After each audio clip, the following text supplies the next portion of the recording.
हम सब ने ट्रेन में सफ़र किया है।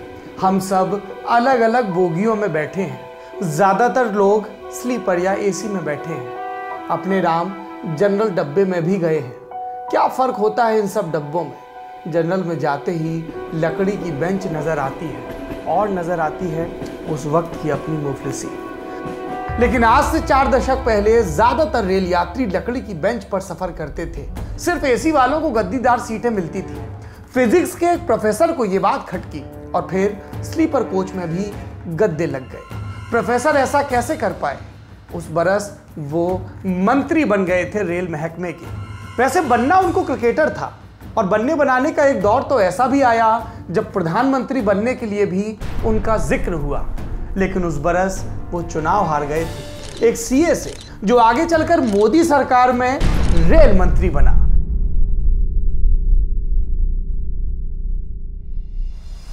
नमस्कार, मेरा नाम सौरभ द्विवेदी है। पॉलिटिकल किस्से लौट आए हैं। आज बात प्रोफेसर मधु दंडवते की होगी।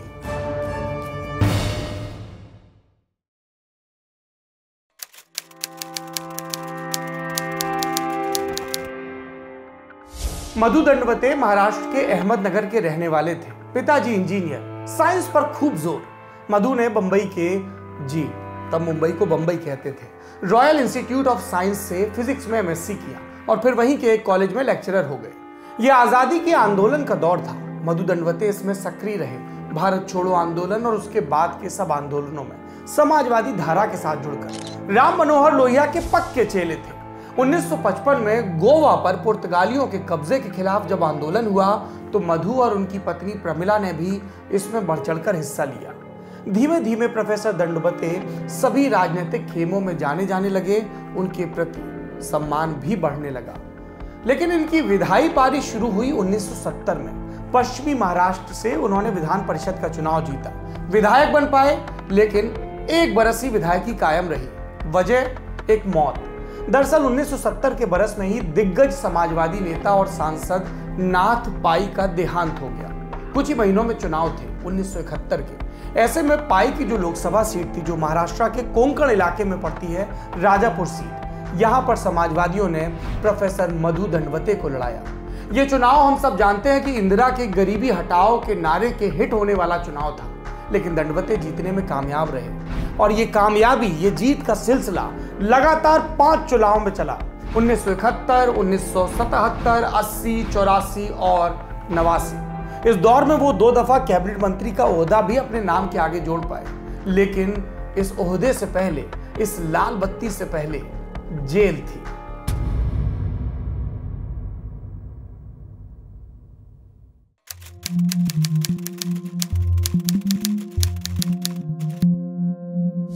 (1975) की इमरजेंसी में बाकी विपक्षी नेताओं की तरह दंडवते को भी जेल में डाल दिया गया। उनकी बैरक में साथी थे जनसंघ के नेता अटल बिहारी वाजपेयी। ये बेंगलुरु की बात है। मधु की पत्नी प्रमिला भी राजनीतिक कार्यकर्ता थी। उन्हें पुणे की यरवदा जेल में रखा गया। जेल में मधु ने जनसंघ के अटल और आडवाणी से खूब संवाद किया। वैसे एक तरफा संवाद भी चल रहा था इंदिरा गांधी से। मधु दंडवते इंदिरा गांधी पर तानाशाही का इल्जाम लगाते हुए चिट्ठी लिखा करते थे जेल से। उन्होंने इमरजेंसी के दौर में प्रधानमंत्री को लगभग 200 चिट्ठियां लिखी। फिर दौर बीता, वो जेल से छूटे, अपने पुराने इलाके राजापुर पहुंचे, जीते और दिल्ली पहुंच गए। ये दिल्ली नए रंग में ढली थी। पहली दफा दिल्ली में गैर कांग्रेसी सरकार बनी थी, जनता पार्टी की। हर कोई मंत्री पद की लॉबिंग में लगा था और मधु दंडवते वो अपने कपड़े धोने में लगे थे। ये वाकया हमें सुनाया सामाजिक कार्यकर्ता मंजू मोहन ने। दंडवते तब वीपी हाउस के 403 नंबर फ्लैट में रहते थे। एक दिन उनके घर कुछ आईएएस अफसर और नेता पहुंचे एक खबर लेकर। दरवाजा खोलने वाले कार्यकर्ता से पूछा, कहां है दंडवते साहब? कहा, बाथरूम में है। बाथरूम की तरफ देखा तो दरवाजा खुला था और फचाक फचाक की आवाज आ रही थी। दंडवते अपने कुर्ते पछीटने में लगे थे। खबर लगी तो आधे गीले से बाहर आए और सफाई सी देते हुए कि चुनाव में लगभग सब कपड़े गंदे हो गए थे, आज बहुत दिनों बाद मौका लगा तो धोने लगा। आगंतुकों ने बताया कि मौका तो लगा है, लेकिन धुलाई का नहीं, किसी और चीज का। आपको सफाई अभियान रोकना होगा क्योंकि कुछ ही देर में सरकार का शपथ ग्रहण है और आपको मंत्री पद की शपथ लेनी है। मोरारजी देसाई की सरकार में मधु दंडवते रेल मंत्री थे। इस पद पर रहते हुए ही उन्होंने लकड़ी की बेंच पर 2 इंच मोटे फोम लगवाए। इस पद पर रहते हुए ही उन्होंने 1974 की वो चर्चित हड़ताल जॉर्ज फर्नांडिस के नेतृत्व वाली रेल की, इसमें बर्खास्त लोगों को बहाल किया। माननीयों के लिए विशेष कोटा होता था, खत्म किया। इसके अलावा उन्होंने अपने दस्तखत के साथ रेलवे के सभी जोन्स में एक चिट्ठी भेजी। क्या लिखा था? अगर कोई अपने को मेरा मित्र या रिश्तेदार बताकर विशेष सुविधा चाहे तो उसे प्राथमिकता के आधार पर ठुकरा दिया जाए। जी, ऐसे थे मधु दंडवते।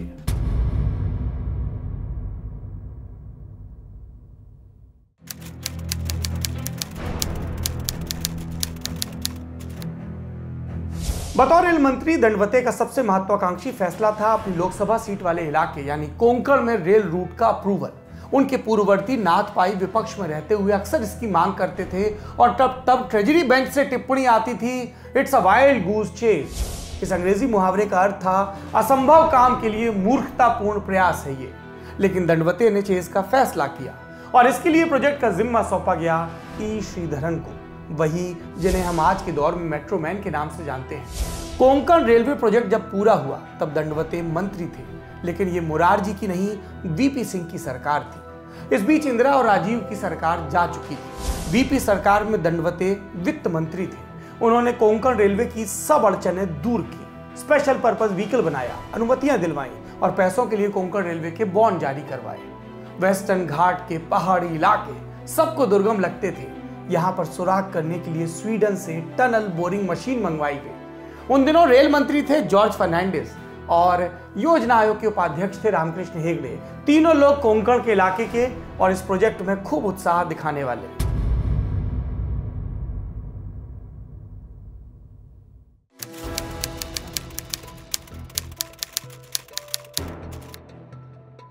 मैंने आपको बताया कि दंडवते वित्त मंत्री थे। उन पर वीपी सिंह बहुत भरोसा करते थे। कई वजहें थी।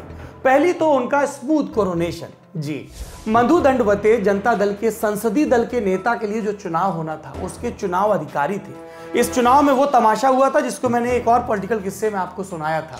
चंद्रशेखर को धोखे में रखा गया।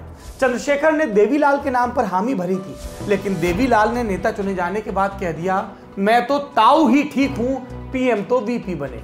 बतौर चुनाव अधिकारी दंडवते ने यह सब होने दिया, जबकि चंद्रशेखर उनके पुराने यार थे।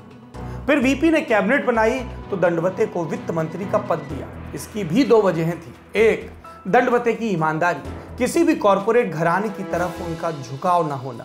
वीपी सिंह एंटी करप्शन लहर पर सवार होकर सत्ता में आए थे और उन्हें वित्त महकमे में ऐसे ही मिस्टर क्लीन की जरूरत थी। इस चुनाव की दूसरी वजह दंडवते का अनुभव। विपक्ष का सांसद रहते हुए वित्तीय मसलों पर वो सरकार को घेरे रहते थे, कभी सीधी बात कर तो कभी व्यंग विनोद के जरिए। एक उदाहरण देता हूं आपको। इंदिरा सरकार में जब वित्त मंत्री प्रणब मुखर्जी एक सरकारी स्कीम पेश कर रहे थे तो बार बार आत्मनिर्भरता पर जोर दे रहे थे। प्रणब मुखर्जी अंग्रेजी में बोल रहे थे तो शब्द इस्तेमाल कर रहे थे सेल्फ रिलायंस। दंडवते ने उन्हें स्पीच के बीच में टोका और कहा, सेल्फ जोड़ने की क्या जरूरत है, सिर्फ रिलायंस कहने से भी मंत्री जी काम चल जाएगा। सबने ठहाके लगाने शुरू किए, खासतौर पर विपक्षी बेंच के सांसदों ने, क्योंकि इस तंज के गहरे निहितार्थ थे। प्रणब मुखर्जी को राजनीतिक सर्कल में धीरूभाई अंबानी और उनकी रिलायंस कंपनी का करीबी माना जाता था। बहरहाल जब दंडवते प्रणब मुखर्जी वाली कुर्सी पर यानी वित्त मंत्री की कुर्सी पर आए तो अंबानी समेत पूरा बाजार चौकन्ना हो गया। सबको लगा समाजवादी लोग हैं, बंदिशें लागू करेंगे, कॉर्पोरेट के लिए माहौल खराब होगा। लेकिन एक आदमी था जिसने उलट उम्मीद लगा रखी थी। उसका नाम था राकेश झुनझुनवाला। वैसे उम्मीद उनकी पत्नी रेखा ने भी लगा रखी थी। बड़े दिनों से राकेश से कह रही थी मेरे कमरे में एसी लगवा दो, लेकिन बजट के वक्त राकेश को वक्त नहीं था। उनके पास 3 करोड़ की पूंजी थी। उन्होंने मधु दंडवते के बजट पेश करने से पहले सब की सब बाजार में झोंक दी। झुनझुनवाला दरअसल लंबे समय से वीपी सिंह की इकोनॉमिक पॉलिसीज को फॉलो कर रहे थे। जब वीपी सिंह कॉमर्स और दूसरी मिनिस्ट्रीज में रहे थे तब उन्होंने उनका चाल चलन देखा था, तो उन्हें अंदाजा था कि ये सरकार प्रो इंडस्ट्री रहेगी। सरकार का ये रुख जो झुनझुनवाला ने सोचा था बरकरार रहा और मधु दंडवते ने जब बजट पेश किया तो उस दिन मार्केट सेंसेक्स खूब चढ़ा और शाम तक झुनझुनवाला के 3 करोड़ के शेयर 20 करोड़ के हो गए। 17 करोड़ का नेट मुनाफा। ट्रेडिंग निपटाकर वो देर रात घर पहुंचे और पत्नी से बोले अपना एसी आ गया। बाजार बम बम। लेकिन खुद मधु दंडवते का वित्त बिगड़ने वाला था। ज्यादा कुछ नहीं, सिर्फ 400 रुपए। दरअसल मधु दंडवते उन दिनों मुंबई में थे, फिर उन्हें वापस दिल्ली आना था। देर रात वापसी की फ्लाइट उड़ने से पहले उन्होंने निजी सचिव रामकृष्णन को फोन कर कहा, मैं खुद आ जाऊंगा, ड्राइवर को परेशान मत करना। दंडवते की फ्लाइट पालम हवाई अड्डे पर लैंड होती है। बाहर से वो एक ऑटो लेते हैं और कहते हैं कृष्ण मेनन मार्ग चलिए। यहाँ के 8 नंबर के बंगले में उनका घर था। ये बंगला याद है आपको? बाद में इस बंगले का नंबर 6A हो गया था। प्रधानमंत्री पद से हटने के बाद अटल बिहारी वाजपेयी यहीं रहते थे और आजकल यहाँ रहते हैं गृह मंत्री अमित शाह। इसी ठिकाने पर ऑटो वाले को पहुंचना था, लेकिन उसे मार्ग मिल ही नहीं रहा था। देर तक इंडिया गेट के सर्कल पर ऑटो घुमाता रहा और कुछ देर बाद नकली गुस्सा दिखाते हुए बोला, मिल ही नहीं रहा आपका पता, इतना ईंधन लग गया, अब मैं 400 रुपए लूंगा। दंडवते बोले, हाँ भाई 400 रुपए दूंगा, घबराओ मत, बस मुझे एक घर तक छोड़ दो। फिर ऑटो वाले ने उन्हें घर पहुंचाया। दंडवते ने कहा, इंतजार करो, पैसे भेजता हूं। अंदर से उनका पीए रुपए लेकर आया। जब ऑटो वाले को पता चला उसकी सवारी देश के वित्त मंत्री थे तो वो तो परेशान हो गए। फिर पीए के पीछे पड़ गए, किसी तरह साहब से मिलवा दीजिए, मुझे अपनी सवारी से फिर मिलना है। दंडवते को बाहर आना पड़ा। ऑटो वाला पैरों पर गिर गया और पैसे लौटाने लगा, लेकिन दंडवते भी अड़ गए कि अब तो 400 रुपए ही लेकर जाओ।